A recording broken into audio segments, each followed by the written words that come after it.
We're moving along, we're on our way, Zermatt.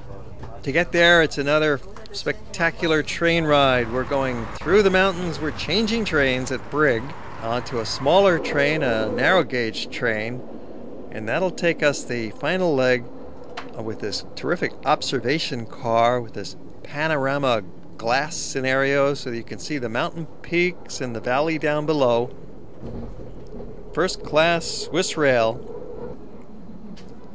all air conditioned, nice and cool and quiet and comfortable as the train snakes its way up this long valley to Zermatt.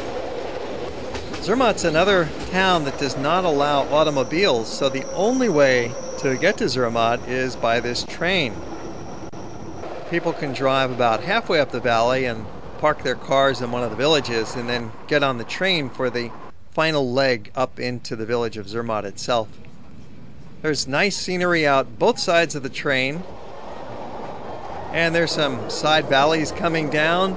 You see occasional evidence of landslides. There's meadows with wildflowers, cows grazing in the distance. There's some hikers out and about.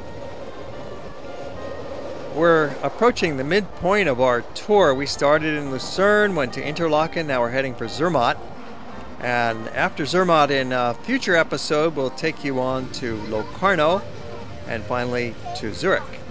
Arriving in the town of Zermatt, our efficient baggage team gets the bags right off the train, very simple to do. And then everybody grabs their own suitcases and pulls them through the train station, and we go to the hotel. Now, in this case, the hotel is right across the little lane from the train station, so it only takes us a few minutes to walk from the train right to our hotel. Couldn't be more convenient than that. It's called the Alex Schloss Hotel Tenne. There are two Alex hotels in Zermatt. This one is the Schloss Hotel Tenne. And it's a nice little spot. It's a family-owned and operated hotel. Hello. Quite small, just has about 45 rooms. Nice living room here. We'll be having our breakfasts and dinners together here at the hotel. Nice rooms. Generally we have breakfast together every day on our trips with Hawaii Geographic Society, and lunch and dinner is on your own, but in this hotel we had the dinner included as well. Right away we're off on another mountain adventure. Just next to our hotel is the Gornergrat Mountain Railroad.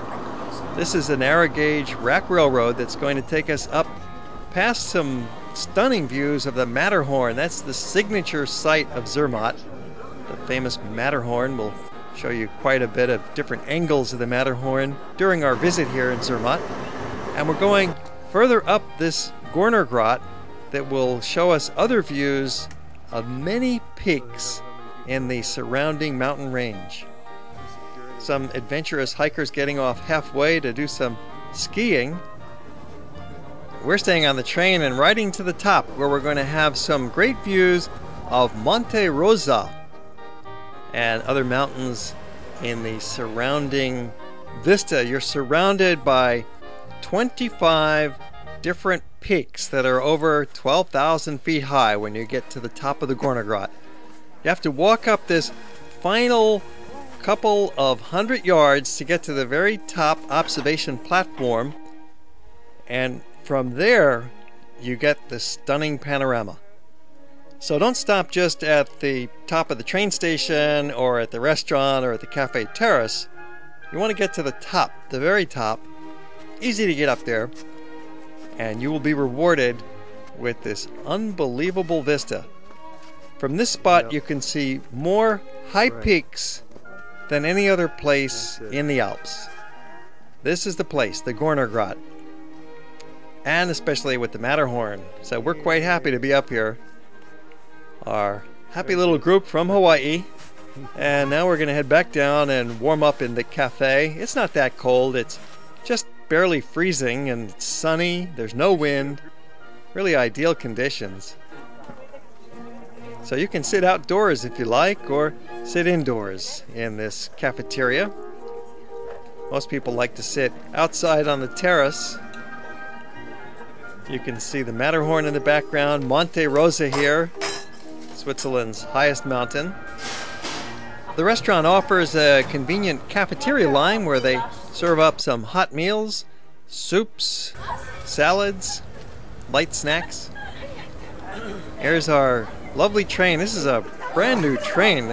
They've had a train here for a century, but the vehicles, the rolling stock they have now are brand new, just beautifully built and maintained. So it's a very comfortable ride heading back down, but instead of riding all the way down, we decide to walk part of the way down. Once again. And it's a nice hike down. We're going to take a stroll downhill and downhill and downhill. It's all downhill. Some Swiss people love to hike uphill. They feel it's better exercise, but for us, going downhill is just the ticket. You kind of get into the groove and enjoy the scenery, especially with the Matterhorn off there in the distance. And you can kind of float down when you get into the flow of the right speed and the right angle with your feet, or so it would seem. Ah, we made it. Well, not quite yet. We're not all the way down yet. We thought we were, but looking at the signpost, okay, we have a little bit further to go. Some more downhill legs, passing a new house. They build the new ones in the old style using the local materials. There's lots of lumber here, lots of trees growing all around, and they harvest these trees very carefully while preserving the forest. And then soon enough we are back in the village. What a contrast now. Oh, all of a sudden it seems quite busy. Zermatt just has one main lane, and then there's some little side lanes and a lot of attractive shops here. A splendid array of backpacks in all sizes, shapes, and styles, and you name it. They've got all the hiking accessories you could imagine, as well as a lot of other kinds of goodies in the shops. Well, back to the hotel, end of the day. Let's have dinner. Nice to be able to just sit down together and share some stories about the day and not even worry about ordering off a menu, because they just bring us some great foods out of the kitchen. You have some choice, and there it is. There's chicken, vegetarian entree, there's some soup, and wine. Bring your own at this place. Brunello di Montalcino, why not? Some Italian wine. The Swiss also make a good wine.